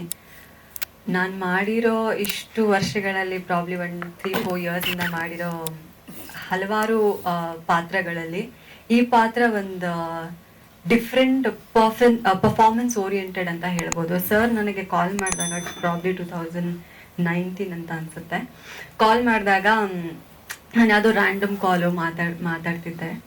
ನನಗೆ ಕಥೆ ಹೇಳಿದಾಗ ಒನ್ ಲೈನ್ ಸ್ಟೋರಿ ಹೇಳಿದಾಗ, ನಾಗರಬಾವಿಯಲ್ಲಿ ಮೀಟ್ ಮಾಡಿದ್ವಿ ನಾವು, ಅದಾದ್ಮೇಲೆ ಕಾಲ್ ಆದ್ಮೇಲೆ ಹೇಳಿದಾಗ ನನಗೆ ಏನೋ ನಾರ್ಮಲ್ ಹೇಳ್ತಿದ್ದಾರೆ, ಅಷ್ಟು ಎಕ್ಸೈಟ್ಮೆಂಟಲ್ಲಿ ಹೇಳ್ತಿದ್ರು. ಓಕೆ ಸರಿ ಸರ್ ಮಾಡ್ತೀನಿ, ಇಬ್ರು ಫಿಮೇಲ್ ಲೀಡ್ ಬರಬಹುದು ಅಂತ ಹೇಳ್ಬೋದು. ನನಗೆ ಇಬ್ರು ಫಿಮೇಲ್ ಲೀಡ್ ಮಾಡ್ಬೇಕಾ ಈ ಟೈಮಲ್ಲಿ ಅನ್ನೋದಿತ್ತು ನನಗೆ. ಬಟ್ ಹೋಗಿ ಮೀಟ್ ಮಾಡಿದಾಗ ಪುನೀತ್ ಸರು ಇದ್ರು, ಮತ್ತೆ ನಮ್ಮ ಡೈರೆಕ್ಟರ್ ಸರು ಇದ್ದಾಗ ಎಕ್ಸ್ಪ್ಲೇನ್ ಮಾಡಿದಾಗ ಹೀಗಿರುತ್ತೆ ಹಾಗಿರುತ್ತೆ ಅಂತೆಲ್ಲ ಎಕ್ಸ್ಪ್ಲೇನ್ ಮಾಡಿದ್ರು. ನನಗೆ ಖುಷಿ ಸರ್, ಆಯ್ತು ಸರ್ ಮಾಡೋಣ ಸರ್, ಖಂಡಿತ ಸರ್ ಅಂದಾಗ. ಬಟ್ ನನ್ನ ಟಾರ್ಗೆಟ್ ಎಲ್ಲಿತ್ತು ಅಂದ್ರೆ, ಭೂಮಿ ಏನ್ ಮಾಡ್ತಾಳೆ ಅಘೋರ ಚಿತ್ರದಲ್ಲಿ, ಭೂಮಿ ಅನ್ನೋ ಪಾತ್ರಕ್ಕೆ ಎಷ್ಟು ವೇಟೇಜ್ ಇದೆ, ಏನಿದೆ ಅಂತ ಹೇಳಿದಾಗ ಅದನ್ನ ತುಂಬಾ ಚೆನ್ನಾಗಿ ನನ್ನ ಪಾತ್ರನ ತುಂಬಾ ಚೆನ್ನಾಗಿ ತೋರಿಸ್ಕೊಟ್ಟಿದ್ದಾರೆ. ಸರ್ ಆಗಿರ್ಬೋದು ಅಥವಾ ನಮ್ಮ ಕ್ಯಾಮ್ರಾಮನ್ ಆಗಿರ್ಬೋದು ಶರತ್ ಸರು, ಮತ್ತೆ ನಮ್ಮ ಜೀವನ್ ಸರ್, ಅವರು ನಮ್ಮ ಸಿನಿಮಾ ಕೋ ಡೈರೆಕ್ಟ್ರು, ಅವರು ಅಷ್ಟೇ ತುಂಬಾ ಚೆನ್ನಾಗಿ ಭೂಮಿ ಪಾತ್ರ ಡೈಲಾಗ್ಸ್ಗಳಾಗ್ಲಿ ಮತ್ತೆ ಆ ಸ್ಕ್ರೀನ್ ಪ್ಲೇಗಳಾಗ್ಲಿ ತುಂಬಾ ಚೆನ್ನಾಗಿ ಮೂಡ್ ಮಾಡಿಸಿದ್ದಾರೆ. ಮತ್ತೆ ಭೂಮಿ ಹೇಗೆ ಅಂದ್ರೆ, ಭೂಮಿ ತಾಯಿ ಎಲ್ಲಾನು ತುಂಬಾ ಖುಷಿಯಾಗಿ ತಗೊಳ್ತಾಳೆ. ಯಾರೇ ಒಂದ್ ಬೀಜ ಹಾಕಿದ್ರು ಮರ ನೆಡೆಸ್ತಾಳೆ, ಮರ ಮಾಡ್ಕೊಡ್ತಾಳೆ, ಅಥವಾ ಏನು ನಮ್ಮ ಭಾರ ಎಲ್ಲಾನು ಹೊತ್ಕೋತಾಳೆ. ಬಟ್ ನೋವಾದಾಗ ತೊಂದರೆ ಆದಾಗ, ಸಾಕಷ್ಟು ಮನುಷ್ಯ ಮಾಡುವ ಎಲ್ಲ ಎಕ್ಸ್ಪ್ಲಾಯ್ಟೇಷನ್ಗೆ ತಿರುಗಿ ಬಿದ್ದಾಗ ಅದು ಉಲ್ಟಾ ಆಗತ್ತೆ. ನೋವಾದಾಗ ಅದು ಹೇಳ್ಕೊಳಕ್ ಆಗದೆ ಇರೋಷ್ಟು ಆ ಒಂದು ಪೇಷನ್ಸ್ ಲೆವೆಲ್ನ ಕ್ರಾಸ್ ಮಾಡಾದ್ಮೇಲೆ ಮಾಡುವ ಒಂದಷ್ಟು ನ್ಯಾಚುರಲ್ ಕೆಲಾಮಿಟೀಸ್ ಆಗಿರಬಹುದು, ಅದೆಲ್ಲ ಅದು ಮಾಡ್ತಾಳೆ. ಆ ಪಾತ್ರ ಆಗಿದೆ. ಸೊ ಆ ಟ್ರಾವೆಲ್ ಆಗಿದೆ. ಫಸ್ಟ್ ಎಲ್ಲ ಖುಷಿಯಾಗಿ ಅಕ್ಸೆಪ್ಟ್ ಮಾಡ್ತಾಳೆ. ಒಂದ್ ಲೆವೆಲ್ ಆ ಥರನೇ ಇದೆ ಸರ್, ಖಂಡಿತ ಇದೆ. ಸೆಕೆಂಡ್ ಹಾಫ್ ಅಲ್ಲಿ ಆಗಿದೆ. ಅಂಡ್ ಅದಕ್ಕೆ ನಾನು ಥ್ಯಾಂಕ್ಸ್ ಹೇಳಲೇಬೇಕು ಪ್ರಮೋದ್ ಸರ್ಗೆ. ಅಂಡ್ ತುಂಬಾ ನನಗೆ ಇಷ್ಟ ಆಗಿರೋ ಪಾತ್ರ ಇಡೀ ಚಿತ್ರದಲ್ಲಿ ಅಂದ್ರೆ ಅಗ್ನಿ ಅನ್ನೋ ಪಾತ್ರ. ಅದು ನನ್ನ ಮನ್ಸು ಮುಟ್ಟು ಹೇಳ್ತೀನಿ, ಬಿಕಾಸ್ ಅವರು ಅಷ್ಟೇ ಚೆನ್ನಾಗಿ ಆಕ್ಟ್ ಮಾಡಿದ್ದಾರೆ. ಈ 100% ಅಂದ್ರೆ 101% ಅವ್ರು ಅದಕ್ಕೆ ಜೀವ ತುಂಬಿಸಿದ್ದಾರೆ. ಅಂತ ಒಂದು ಪಾತ್ರ ನನಗೂ ಇನ್ನು ಮುಂದೆ ಸಿಗ್ಲಿ ಅಂತ ನಾನು ದೇವರಲ್ಲಿ ಬೇಡ್ಕೋತೀನಿ. ಆ್ಯಂಡ್ ಪುನೀತ್ ಸರು ಅಷ್ಟೇ ಮೋಕ್ಷ ಸಿನಿಮಾಸ್ ಕಡೆಯಿಂದ ತುಂಬಾ ಚೆನ್ನಾಗಿ ನೋಡ್ಕೊಂಡಿದ್ದಾರೆ. ಆ್ಯಂಡ್ ದ್ರವ್ಯ ಶೆಟ್ಟಿ ಅವರು ಅಷ್ಟೇ ಅದ್ಭುತ ಕಲಾವಿದ. ನಿಮ್ಮಿಂದ ವಿಕೋಪ ಎಷ್ಟಾಗುತ್ತೆ, ಎಷ್ಟು ಪರ್ಸೆಂಟ್ ಆಗುತ್ತೆ? ಪ್ರಕೃತಿ ವಿಕೋಪ ಅಂತಾರಲ್ವಾ, ಹೌದು ಹೌದು. ಇಲ್ಲ ಇಲ್ಲ. ಸರ್, ಇದು ಹೆಂಗಾಗುತ್ತೆ ಅಂತಂದ್ರೆ, ಈಗ ಆಕಾಶ, ಅಗ್ನಿ, ಭೂಮಿ, ಪ್ರಕೃತಿ ಇದೆಲ್ಲ ಸೇರಿ ಅದರ ಮಧ್ಯೆ ಒಂದು ತಳಮಳ ಉಂಟಾಗತ್ತೆ ಗೊತ್ತಾ, ಆವಾಗ ವಿಕೋಪ ಸೃಷ್ಟಿ ಆಗೋದು. ಅದೇ ಈ ಸಿನಿಮಾದಲ್ಲಿ ತೋರಿಸಿರೋದು. ವಿಕೋಪ ಎಷ್ಟು ಮಾಡ್ತೀರಾ? ನಂದು ಪ್ರಾಬ್ಲಿ 80% ಸರ್, 80%. ಯಾಕಂದ್ರೆ ಫುಲ್ ಈ ಹಂಗೆ ಇರುತ್ತೆ ಆ ಪಾತ್ರ. ಇಲ್ಲ, ತಾಳ್ಮೆನೇ ಇರಲ್ಲ. ಸೊ ಹಾಗಿರುತ್ತೆ, 80% ಇರುತ್ತೆ ಸರ್. ಥ್ಯಾಂಕ್ ಯು, ಎಲ್ರಿಗೂ ಥ್ಯಾಂಕ್ಸ್. ನನ್ನ ಹೆಸರು ಅನೀಶ್ ಅಂತ. ಈ ಸಿನಿಮಾಲಿ ನಮ್ಮ ಪ್ರೊಡ್ಯೂಸರ್ ಮತ್ತೆ ನಮ್ಮ ಡೈರೆಕ್ಟರ್ ಸ್ಪೆಷಲ್ ಥ್ಯಾಂಕ್ಸ್ ಹೇಳ್ಬೇಕು. ನಾನು ಇದಕ್ಕಿಂತ ಸಣ್ಣ ಪುಟ್ಟ ಚಾನಲ್ಸ್ ಅಲ್ಲಿ ಆಂಕರ್ ಆಗಿ ಕೆಲಸ ಮಾಡಿದ್ದೀನಿ. ಸುಮಾರು ಸಿನಿಮಾಲಿ ಚಿಕ್ಕ ಪಾತ್ರ ಮಾಡಿದ್ದೀನಿ. ನಾನು ಈ ಸಿನಿಮಾಲಿ ಸ್ಟಿಲ್ ಫೋಟೋಗ್ರಾಫರ್ ಮತ್ತೆ ಮೇಕಿಂಗ್ ಫೋಟೋಗ್ರಫಿಗೆ ಬೇಕು ಅಂತ ಕರೆದಿದ್ರು. ನನಗೆ ತುಂಬಾ ಆಕ್ಟಿಂಗ್ ಅಂದ್ರೆ ಇಂಟ್ರೆಸ್ಟ್ ಅಂತ ಹೇಳಿದ್ದೆ. ಒಂದು ಸಣ್ಣ ಪಾತ್ರ ಕೊಡ್ತೀನಿ ಮಾಡು ಅಂದ್ರು. ಸರ್, ಯಾವ ಪಾತ್ರ ಆದ್ರೇನು ನಾನು ತುಂಬಾ ಇಷ್ಟಪಟ್ಟು ಮಾಡ್ತೀನಿ ಅಂತ ಹೇಳಿದ್ದೆ. ಇಲ್ಲಿ ಇಷ್ಟೊತ್ತು ಏನ್ ಹೇಳಿದ್ರು, ಪಂಚತತ್ವಭೂತಗಳು ಅದೊಂದು ಕಾನ್ಸೆಪ್ಟ್ ಇಟ್ಕೊಂಡು ಅದಕ್ಕೊಂದು ಆರ್ಟಿಸ್ಟ್ ಅಡ್ಜಸ್ಟ್ ಮಾಡಿ ಆ ಕತೆ ಹಾಗೆ ತಗೊಂಡೋಗಿದ್ದಾರೆ. ಬಟ್ ಆ ಎಲ್ಲಾ ನೇಚರು ಏನೋ ಒಂದು ಕಷ್ಟದಲ್ಲಿರ್ಬೇಕಾದ್ರೆ ಒಂದು ಚಾನ್ಸ್ ಸಿಗುತ್ತೆ ಆ ಚೇಂಜ್ ಅವ್ರು ಮಾಡ್ಕೊಳ್ಳೋದಕ್ಕೆ ಒಂದು ಸಣ್ಣ ಪಾತ್ರ ನನ್ನನ್ನು ಆಯ್ಕೆ ಮಾಡಿದ್ರು. ಸೊ ಅವ್ರು ಯಾವುದೇ ಕಾರಣಕ್ಕೂ ಯಾವುದೇ ಒಂದು ಪರಿಸ್ಥಿತಿಯಲ್ಲೂ ಏನೋ ಒಂದು ಇಕ್ಕಟ್ಟಾಗಿರ್ಬೇಕಾದ್ರೆ ನೀವು ಆ ಪರಿಸ್ಥಿತಿಯಿಂದ ಈಚೆ ಬರಬೇಕು ಅನ್ನೋ ಕ್ಯಾರೆಕ್ಟರ್ ನನ್ನನ್ನು ಚೂಸ್ ಮಾಡಿದ್ರು. ಸೊ ಒಂದು ಸಣ್ಣ ಪಾತ್ರಗಳು ತುಂಬಾ ಅದ್ಭುತವಾಗಿತ್ತು. ನಾನು ತುಂಬಾ ಖುಷಿಯಿಂದ ಹೇಳ್ಕೊಡ್ಬೇಕು ಅಂದ್ರೆ, ಈ ಟೀಮ್ ಜೊತೆ ವರ್ಕ್ ಮಾಡಿದ್ದು ತುಂಬಾ ಸ್ಪೆಷಲ್ ಆಗಿತ್ತು. ಇಲ್ಲಿ ಎಷ್ಟು ಕೂಲ್ ಆಗಿ ಕೂತಿದ್ದಾರೆ ಇವರು ಮೇಡಮ್, ಸ್ಪೆಷಲಿ ನಿಜವಾಗ್ಲೂ ಒಂಥರ ಜಾಕಿ ಚಂದ್ ತಂಗಿ ತರನೇ ಅನ್ಸಿತ್ತು ಅವತ್ತು. ಯಾಕಂದ್ರೆ ಸ್ಪೈನಲ್ ಕಾರ್ಡ್ಗೆಲ್ಲ ಹೇಟ್ ಮಾಡ್ಕೊಂಡು ತುಂಬಾ ರೆಸ್ಟ್ ಇಲ್ದೆ ಸರ್ ಬಿಡ್ದೇನೆ ಶೂಟಿಂಗ್ ಮಾಡಿಸಿದ್ದು ಇವತ್ತು ನನ್ನ ಕಣ್ಮುಂದೆ ಇದೆ. ತುಂಬಾ ರಿಸ್ಕ್ ಅಲ್ಲಿ ಮಾಡಿದಿರಿ, ತುಂಬಾ ಖುಷಿ ಆಗ್ತಿದೆ. ನನ್ನನ್ನು ನಿಮ್ ಜೊತೆ ಈ ಪಾಠಕ್ಕೆ ತಗೊಂಡಿದ್ದಕ್ಕೆ ಬಹಳ ಖುಷಿ ಆಗ್ತಿದೆ. ಬಟ್ ನನ್ನ ಕ್ಯಾರೆಕ್ಟರ್ ಅಂದ್ರೆ ಋತು ಸೀಸನ್ ತರ, ಅದನ್ನೇ ನಾನು ಹೇಳ್ತೀನಲ್ಲ ಸರ್. ಈಗ ಪಂಚಭೂತಗಳು ಯಾವುದೇ ಒಂದು ಕಷ್ಟ ಅಥವಾ ಏನೋ ಒಂದು ಅಲ್ಲಿಂದ ಈಚೆ ಬರ್ಬೇಕಾದ್ರೆ ಇರುತ್ತೋ, ನಾನು ಬಂದು ಚೇಂಜ್ ಮಾಡುವಂತ ಒಂದು ಸನ್ನಿವೇಶಕ್ಕೆ ನನ್ನನ್ನು ಆಯ್ಕೆ ಮಾಡಿದ್ರು. ಮತ್ತೆ ಇದನ್ನ ಒಂದು 2 ರೀತಿ ನೋಡ್ಬೋದು ಸರ್ ಸಿನಿಮಾ. ಸರ್ ಆಗ್ಲೇ ಕೇಳ್ತಿರೋ ಇದು ಒಂಥರ ಅಘೋರಗಳು ಸ್ಪಿರಿಚುವಲ್ ಲೆವೆಲ್ ಅಲ್ಲಿ ಇದೆ ಅಂತ. ಖಂಡಿತವಾಗಿ ನೋಡುವಾಗ ಸತ್ಯ ಇದು. ನೀವು ಯಾರಾದ್ರೂ ಒಂದು ಕಥೆನ ಸ್ಪಿರಿಚುವಲ್ ಲೆವೆಲ್ ನೋಡ್ಬೇಕು ಅಂದ್ರೆ 100% ನಿಜವಾಗ್ಲೂ ಸಿಗುತ್ತೆ ಉತ್ತರ ಇದ್ರಲ್ಲಿ. ಇಲ್ಲ ಸ್ಪಿರಿಚುವಲ್ ಲೆವೆಲ್ ಯಾಕೆ ನೋಡ್ಬೇಕು ಅಂದ್ರೆ ಸೈಂಟಿಫಿಕಲ್ಲೂ ಉತ್ತರ ಇದೆ ಇದ್ರಲ್ಲಿ. ಯಾಕೆ ಸರ್ ಕೇಳ್ತಿದ್ರು, ನಾನು ಕೇಳ್ತಾ ಇದೀನಿ ದೆವ್ವ ಅಥವಾ ಭೂತಗಳೆಲ್ಲ ತೋರಿಸಿದ್ರೆ ಅದಿದೆಯಾ ಅಂತ. ಸರ್ ಅದನ್ನ ಹೇಳ್ತಿದ್ರು. ಸಿನಿಮಾ ನೋಡ್ರೆ ನಿಮ್ಗೆ 2 ರೀತಿಯಲ್ಲೂ ಅರ್ಥ ಆಗುತ್ತೆ. ಒಂದು ಕ್ಯಾರೆಕ್ಟರ್ನ ಹುಟ್ಟಿಸಿದ್ದಾರೆ ಅಂದ್ರೆ ನೀವು ಅದನ್ನ ಸ್ಪಿರಿಚುವಲ್ ಅಲ್ಲೂ ಉತ್ತರ ಸಿಗುತ್ತೆ, ಅದಕ್ಕೆ ಸೈಂಟಿಫಿಕ್ ಆಗಿ ಉತ್ತರ ಸಿಗುತ್ತೆ. ಆತ್ಮ ಪ್ರೇತಾತ್ಮ ಅಂತ ಹೇಳಿದೆ. ಅದೇ ಸರ್, ಯಾಕಂದ್ರೆ ನಾನು ಇದು ರಿವೀಲ್ ಮಾಡ್ಬಿಟ್ರೆ ಏನಾಗ್ತದೆ, ತುಂಬಾ ನೈಸಾಗಿ ಕರ್ಕೊಂಡೋಗಿ ಯಾಕೆ ಹೇಳಿದೆ ಅಂತ ಆ ಕಡೆ ವರ್ಕ್ ಮಾಡ್ತಾರೆ. ಅದು ಸರಿ ಚೆನ್ನಾಗಿರಲ್ಲ, ಎಷ್ಟು ಈಸಿ ಅಷ್ಟೇ ಹೇಳ್ಬೇಕಾಗತ್ತೆ. ಮೊದಲನೇದಾಗಿ ಎಲ್ಲರಿಗೂ ನಮಸ್ಕಾರ. ಈ ಹಿಂದೆ ಒಂದಿಷ್ಟು ಸಿನಿಮಾಗಳನ್ನ ಮಾಡಿದ್ದೀನಿ, ಒಂದಿಷ್ಟು ಪಾತ್ರಗಳನ್ನ ನಿರ್ವಹಿಸಿದ್ದೀನಿ. ಆದ್ರೆ ಈ ಸಿನಿಮಾದಲ್ಲಿ ನಾನು ಮಾಡಿರೋ ಪಾತ್ರ ಸ್ವಲ್ಪ ವಿಭಿನ್ನವಾಗಿದೆ. ಫಸ್ಟ್ ನನಗೆ ಪ್ರಮೋದ್ ಸ್ಟೋರಿ ಹೇಳಿದಾಗ ನನಗೆ ನನ್ನ ಪಾತ್ರ ತುಂಬಾ ಮನ್ಸು ಮುಟ್ಟಿರೋದ್ರಿಂದ ತುಂಬಾ ಇಷ್ಟ ಆಗಿದ್ರಿಂದ ನಾನು ಸರ್ ಮಾಡ್ತೀನಿ ಅಂತ ಹೇಳಿದೆ. ಅದು ಬಿಟ್ಟು ಇಲ್ಲಿ ಈ ಸಿನಿಮಾದಲ್ಲಿ ಒಂದೊಂದು ಪಾತ್ರಕ್ಕೂ ಕೂಡ ಅದರದೇ ಆದಂತ ಒಂದು ವಿಭಿನ್ನತೆ ಇದೆ ಅಂಡ್ ಒಂದು ಇಂಪಾರ್ಟೆನ್ಸ್ ಕೊಟ್ಟಿದ್ದಾರೆ. ಯಾರು ಮೇಲೆ ಯಾರು ಕೆಳಗೆ ಆತರ ಏನೂ ಇಲ್ಲ. 5 ಪಂಚಭೂತಗಳು, 5 ಆರ್ಟಿಸ್ಟ್ಗಳು. ಸೊ ಪ್ರತಿಯೊಬ್ಬರಿಗೂ ಕೂಡ ಒಂದೊಂದು ಹೆಸರು. ನನ್ನ ಒಂದು ಹೆಸರು ಈ ಸಿನಿಮಾದಲ್ಲಿ ಪ್ರಕೃತಿ ಅಂತ ಹೇಳ್ಬಿಟ್ಟು. ಸೊ ಪ್ರಕೃತಿ ಅಂತ ಬಂದಾಗ ಇವಾಗ ನಾವು ಮನುಷ್ಯರು ಪ್ರಕೃತಿನ ಹಾನಿ ಮಾಡಿದ್ರೆ ಅದು ಯಾವ ರೀತಿ ಮನುಷ್ಯರ ಮೇಲೆ ಇಂಪ್ಯಾಕ್ಟ್ ಆಗುತ್ತೆ. ಇವಾಗ ಯಾವಾಗ್ಲೂ ಪ್ರಕೃತಿ ಕಾಮ್ ಆಗಿರುತ್ತೆ. ಇವಾಗ ನನ್ನ ಪಾತ್ರ ಹೇಗೆ ಅಂದ್ರೆ ಸಿನಿಮಾದಲ್ಲಿ ತುಂಬಾ ಕೂಲ್ ಆಗಿ ಕಾಮ್ ಆಗಿರ್ತೀನಿ. ಅದೇ ನನಗೆ ಸಿಟ್ಟು ಬಂತು ಅಂತಂದ್ರೆ, ಏನಾದ್ರು ಜಾಸ್ತಿ ನನಗೆ ಯಾರಾದ್ರೂ ಕೋಪ ಬರೋ ತರ ಮಾಡಿದ್ರೆ ನಾನು ಯಾವ ರೀತಿ ರಿಯಾಕ್ಟ್ ಮಾಡ್ತೀನಿ ಅಂತ ಹೇಳ್ಬಿಟ್ಟು ಇದು ಒಂದು ಪಾತ್ರ. ಅದು ಬಿಟ್ಟು ಸಿನಿಮಾ ಬಗ್ಗೆ ಹೇಳ್ಬೇಕು ಅಂತಂದ್ರೆ, ಇದು ಒಂದು ಸೈನ್ಸ್ ಓರಿಯೆಂಟೆಡ್ ಸಿನಿಮಾ. ಎಲ್ಲಾ ರೀತಿಯಾದಂತ ಒಂದು ಮಿಕ್ಸ್ಚರ್ ಅಂತಾನೆ ಹೇಳ್ಬೋದು. ಒಂದ್ ಕಡೆ ರೊಮ್ಯಾನ್ಸ್, ಇನ್ನೊಂದ್ ಕಡೆ ಹಾರರ್, ಇನ್ನೊಂದ್ ಕಡೆ ಸೈನ್ಸ್, ಇನ್ನೊಂದ್ ಕಡೆ ಪಂಚಭೂತಗಳು. So it's a mixture of entertainment. 100% family entertainment cinema ಇದು. ಖಂಡಿತವಾಗ್ಲೂ ನಿಮ್ಗೆ ಎಲ್ರಿಗೂ ಇಷ್ಟ ಆಗುತ್ತೆ. ಅಂಡ್ ಜಾಸ್ತಿ ನಾನೇನು ಮಾತಾಡೋದಕ್ಕೆ ಹೋಗಲ್ಲ. ನನ್ಗೆ ಈ ಸಿನಿಮಾಗೆ ಕಾಸ್ಟ್ ಮಾಡಿದಕ್ಕೆ ಪ್ರಮೋದ್ ಸರ್ಗೆ ಥ್ಯಾಂಕ್ ಯು ಹೇಳಕ್ ಇಷ್ಟಪಡ್ತೀನಿ. ಹಾಗೂ ನಾನು ವರ್ಕ್ ಮಾಡಿರುವಂತ ಎಲ್ಲಾ ಆರ್ಟಿಸ್ಟ್ ಗಳಿಗೂ ತುಂಬಾ ಥ್ಯಾಂಕ್ಸ್. ಅಂಡ್ ನಾನು ತುಂಬಾ ಎಂಜಾಯ್ ಮಾಡಿದೀನಿ. ಯಾಕಂದ್ರೆ ಈ ಸಿನಿಮಾದಲ್ಲಿ ನನಗೆ ಮುಂಚೆ ಮಾಡಿರೋ ಸಿನಿಮಾಗಿಂತ ಇವಾಗಿರೋಂತ ಡಿಫ್ರೆನ್ಸ್ ಏನಂದ್ರೆ ಇಲ್ಲಿ ರೋಪ್ ಶಾಟ್ ಎಲ್ಲ ಟ್ರೈ ಮಾಡಿದೀನಿ. ಸೊ ಅದು ನನಗೆ ಒಂಥರ ಖುಷಿ ಕೊಡುತ್ತೆ. ಅಂಡ್ ಇನ್ನೊಂದು ವಿಚಾರ ನಾನು ಹಂಚ್ಕೊಳ್ಬೇಕು ಅಂತಂದ್ರೆ, ಸಿನಿಮಾ ಶೂಟಿಂಗ್ ಟೈಮ್ ಅಲ್ಲಿ ಟು ಬಿ ಆನೆಸ್ಟ್, ಇವಾಗ ಸೀನ್ ಮಾಡಿದ್ಮೇಲೆ ಕೆಲವೊಂದ್ಸಲ ಆರ್ಟಿಸ್ಟಿಕ್ ತೋರಿಸ್ತಾರೆ ಮಾನಿಟರ್ ಅಲ್ಲಿ, ನಾವು ನೋಡ್ಬೋದು.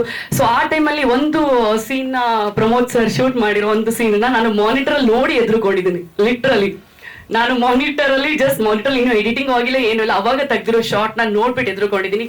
ಸೊ ಅಷ್ಟು ರಿಯಲಿಸ್ಟಿಕ್ ಆಗಿ ಬಂದಿದೆ ಸಿನಿಮಾ. ನಿಮ್ಮನ್ನ ನೋಡಿ ಇಲ್ಲ, ಒಂದು ಸೀನ್ ಆಕ್ಚುಲಿ ಅದು ನನ್ನನ್ನು ನೋಡಿ ಎದುರುಕೊಂಡಿದ್ದಲ್ಲ, ಒಂದು ಸೀನ್ ಇತ್ತು, ಅದು ಒಂದು ಸಿಚುವೇಶನ್. ಆ ಸಿಚುವೇಶನ್ ನಾನು ಮಾನಿಟರ್ ನೋಡ್ಬಿಟ್ಟು ನಾನು ಬೆಚ್ಚ ಬಿದ್ದಿದೆ. ಸೊ ತುಂಬಾ ರಿಯಲಿಸ್ಟಿಕ್ ಆಗಿ ಬಂದಿದೆ. And thank you so much everyone. Thank you. Good evening everybody. ಇಡೀ ಪಾತ್ರಗಳವರು ಹಂಚಿಕೊಂಡ್ರು, ಇಡೀ ಚಿತ್ರ ನೋಡಿರೋರು ನೀವು. ಎಸ್, ಹಾಗಾಗಿ ನಿಮ್ಗೆ ಹೆಚ್ಚು ವಿಷಯಗಳು ತಿಳಿದಿರುತ್ತೆ. ಕತೆ ಹೇಳ್ಬೇಡಿ. No. I was surprised to see the visuals. See, he will take what he wants from everybody, from me also. Every reel, unlike other movies, he will come and sit with me. He wants what he wants. That I could see in the movie also. These people will go and hit the wall, especially her. I think she fainted in the shooting place. All of them will go up, come down, will go hit in the wall. And I was told that she was injured, and he did a wonderful job. That person is coming in a very small role, but whenever I see him, I can, recollect his, even if it is a very small thing. Only 2 or 3 scenes he is coming, but it was a wonderful experience doing background score for this movie. As a music composer, I have to see the movie hundreds of times, scene by scene, shot by shot, and I have to compose the music, every music director. So that way, all these people are very, very familiar to me, but they are not familiar. I am not familiar to them.